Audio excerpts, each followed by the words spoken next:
ran, you explained it, we ran this facility and all the lettering on the sides. To Walmart. Yeah. And I think, my guess is, in the middle of their parking lot, there was this, let's see, so it was stuck right up in the middle, and they had holes around it, and I bet somebody got into the house. Because there's no damage here. Right. There's no damage anywhere else. It had to have just gone in at like a weird angle. And then they said it's so, the mileage is so low, they bought it. And then they,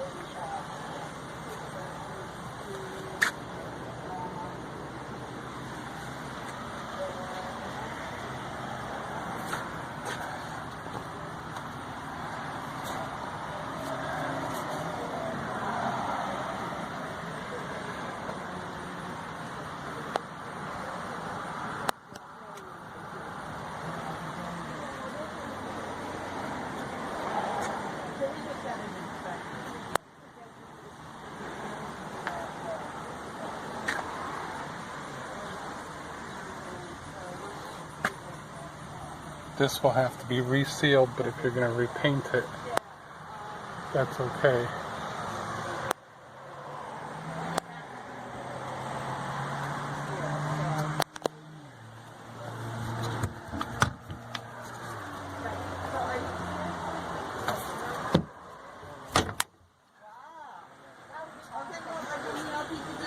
tiny homes. And when you think about, just look at the space and then imagine it without the seats. Right. Right. What I plan to have, just walking through it, is to have the bed here, Right. and the remaining front portion, that probably on the left side, I'll have the sink, the kitchen area. Right. And I'm a photographer Yeah. and media artist, so I'll put my desk on this side. Right. It's already really well insulated. I'll just probably tint the windows just for light and potential safety. Well, if you want to drive it around the grounds, you can do that too. Yeah. We were actually hoping if we could actually get on the highway too. That's okay. If you don't mind us coming, I don't. One or both of us coming All along, right. it's totally fine. Yeah. I will say the door rattles, but that's just because of the nature of the door. Yeah. We have all the records on it that the director of the program gave to me. So. And this AC, does this work? Pardon me? Does this air conditioner work? I assume so. Believe so.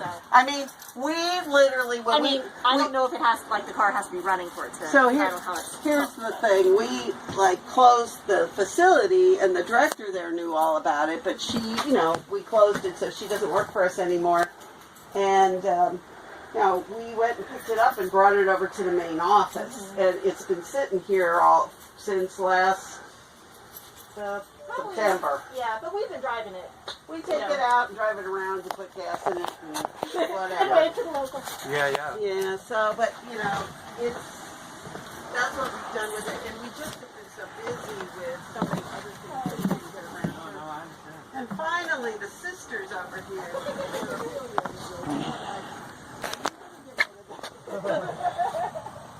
So this is the gas tank and that's the vent. I believe that's about it. The owner's manual is but all done.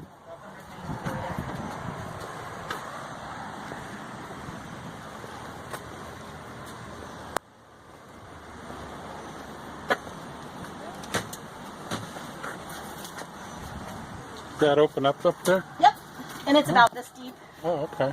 Right now, what's up there is like a quick pump and. We watched a bunch of videos on people who have already converted this. Very cool. Yeah. Yeah, I just wanted to get this out so you had the owner's manual if you wanted to check anything in it. This Okay. is what we have from that. Okay. Because he had asked about this was just an event for the. Oh, now we're driving nuts. Yeah, you're just like this. I have to quit after. Yeah, I don't know how long I last on that one. And you just ran a stop sign. I did. That's all right. The good thing is there doesn't seem to be a whole lot of traffic right now, right? And then you're going to go left here. Yeah.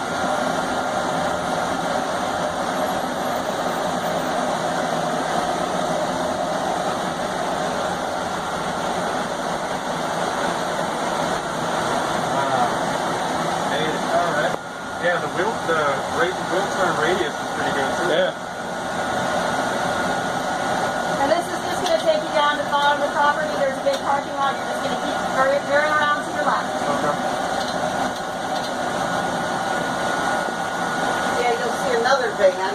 The sisters have a van, but theirs is bigger. And not for sale. And I think it's a lease. No, I don't know. I think it was a donation because it was from the foundation or something.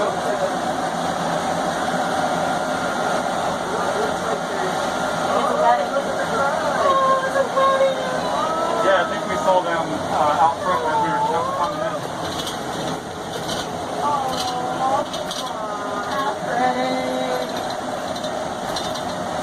Have a nice day for a wedding.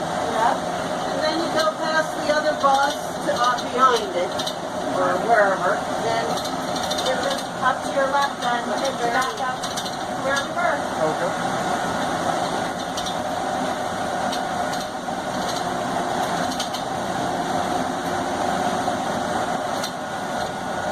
Yeah, Timmy, this handles well even with the AC block.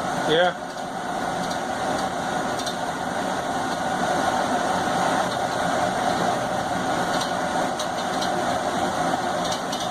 Yeah, this AC is perfect. And then the second of the two drive things, or sorry, the third is the parking lot.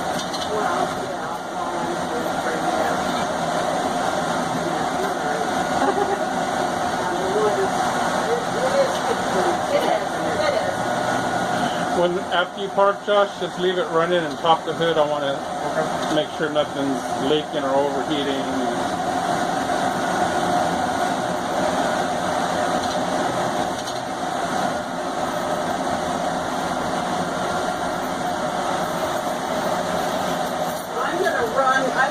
So this is an Eldorado Aerotech 200, the buses.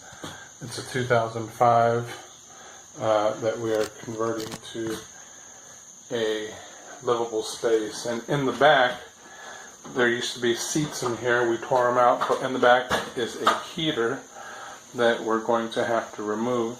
Number one, it only works while the vehicle is running. And number two, we can't do the work inside the van with it here.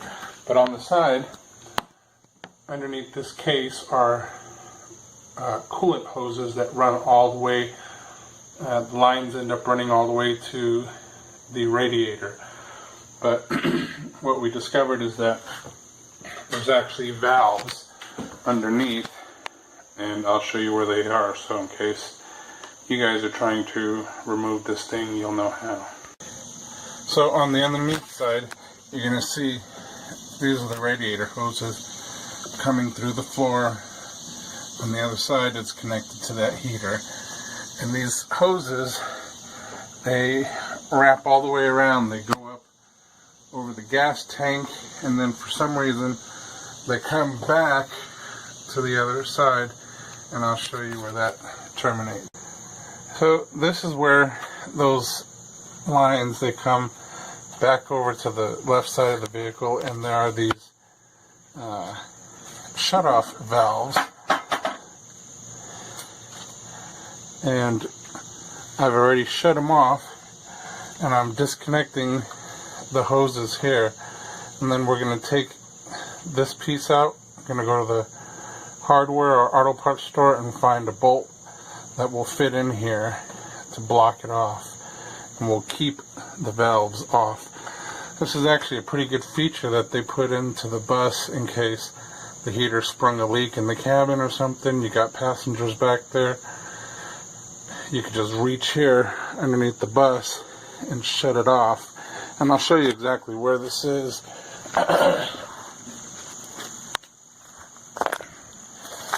This is your driver's side door, and right here, under here, is where the shut.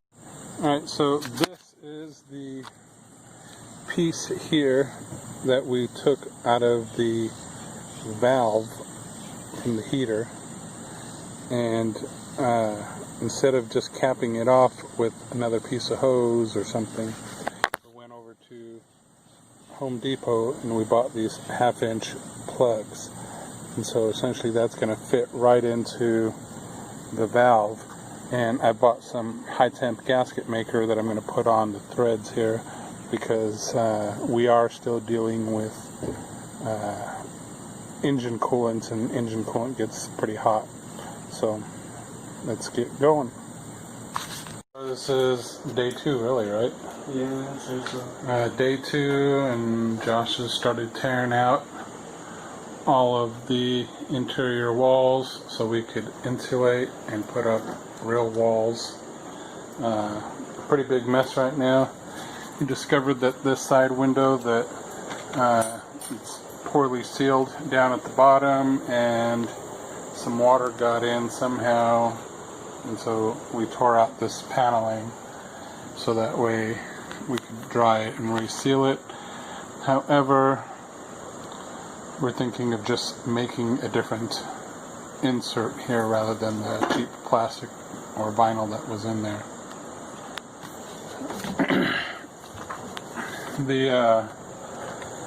The hose that came out of the heater all the way to the valves, we got a whole lot of hose, tore it all out so that way it's just not down there, and probably 5 pounds worth of hose, but so far so good. Day 2. So looks like we've got all the ceiling ripped out, we've got the walls ripped out. Josh has discovered that some of these window sills have been leaking on the inside, so on the next hot day when it's all dried out, we're going to seal from the inside and the outside. Getting the ceiling out from behind that AC unit was very difficult. We had to drop the AC unit down, remove the ceiling, and then put it back up without disconnecting anything because it is connected to the Freon lines that come off of the main compressor, and we don't want to mess with that. Now today we are ripping out this front portion of this liner, which is proving to be challenging. And then the next step was going to be to rip out this rubber flooring and see if there's any water damage on it. But it's coming along. So we have ripped out the inside paneling that was over the cab, and there's quite a bit more space that we could use for storage here. So this is going to be pretty good once we insulate it, reseal everything, and build a frame around it. It's going to be nice.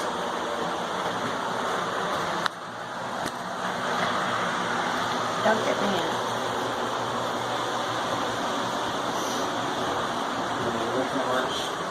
And I mean, no leaks whatsoever. I mean, 0. I mean, that's in pristine condition. Yeah.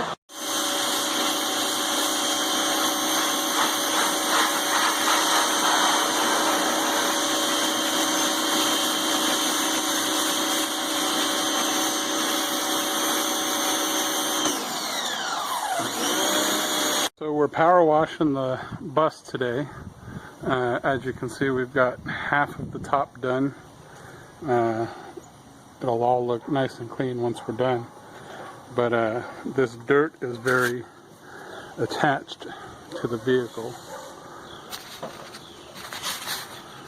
Top is now power washed clean. There's a lot of leaks on the inside still, but now we can seal this top. We can seal all the outside seams, and then once it's dry on the inside, we can seal on the inside as well. Today we are getting ready to seal the roof. Josh has got some cleaning prep from Dicor that he has scrubbed the surface of the roof already with, and then we took some sandpaper to it and he scoured the entire surface. I don't know if you can see the scour back here. And now he's cleaning it with the clean and prep again. And then after it dries, we can apply the sealant on there. But looks like we're going to run out of daylight, and the instructions say you need at least 2 hours of direct sunlight. So after he finishes scrubbing with the prep and we rinse it, we're going to let it dry, and then we're going to cover the entire thing with plastic, and tomorrow when there's more sunlight, he could come out here and put the sealants on.